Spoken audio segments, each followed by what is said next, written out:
Hello friends, আমি আজকে বানাবো লাউ চিংড়ি রেসিপি। তো কার কার পছন্দ লাউ চিংড়ি অবশ্যই কমেন্ট করে জানাবে। এই যে আমি একটা মিডিয়াম সাইজের লাউ নিয়ে এসেছি। লাউটা কিন্তু খুব সুন্দর কচি। লাউটাকে আমি বটি দিয়ে ছিলে নেব ও সরু সরু করে পিস করে কেটে নেব। এইভাবে লাউগুলোকে ছিলে নিচ্ছি। এরপর এরকম পিস করে আমি কেটে নেব। খুব মোটা ও খুব পাতলাও করা যাবে না, খুব সাবধানে পিসগুলো করতে হবে, যেহেতু কচি আছে ওই জন্য খুব পাতলাও করা যাবে না, গলে যেতে পারে। এইভাবে আমি পিসগুলোকে কেটে নিলাম। এরপরে আমি দুটো মিডিয়াম সাইজের আলু নিয়েছি। আলুগুলোকেও ছিলে টুকরো টুকরো করে কেটে নেব।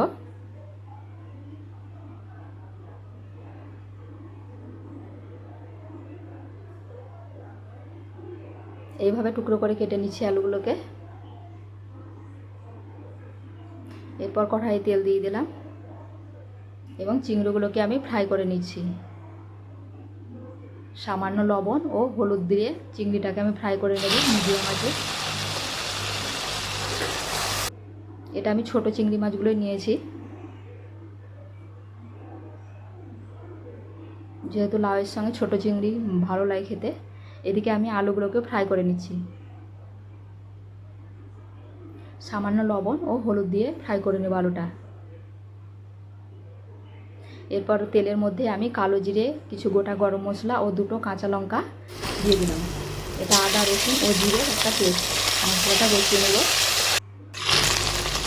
1 চা চামচ হলুদ, 1 চামচ লঙ্কা গুঁড়ো ও ধনে গুঁড়ো দিয়ে আমি মশলাটা করে নেব। সামান্য জল দিয়ে মশলাটা আমি কষিয়ে নেব।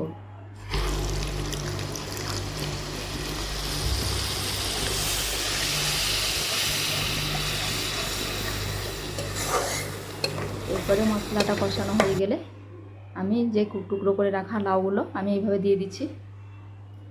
লাউগুলোকে মশলার সঙ্গে মেখে নিচ্ছি এইভাবে। আমি কিন্তু এতে কোনো জল অ্যাড করিনি, ঢাকা দিয়ে লাউটাকে একটু সিদ্ধ করে নেব। সামান্য লবণ দিয়ে দিলাম।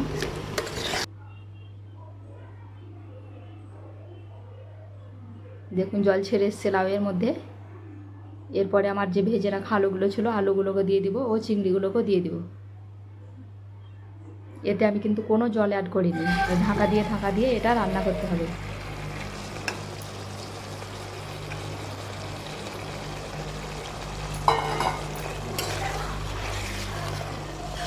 কালারটা খুব সুন্দর এসছে।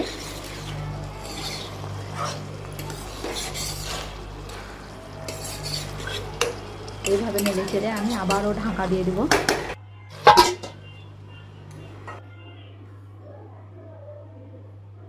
দেখুন জলটা অনেক কমে এসছে, রান্না প্রায় শেষের দিকে।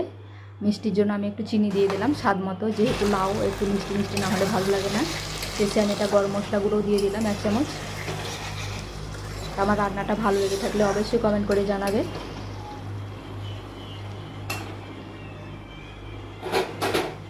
ভালো থাকবে সবাই, বাই সবাইকে।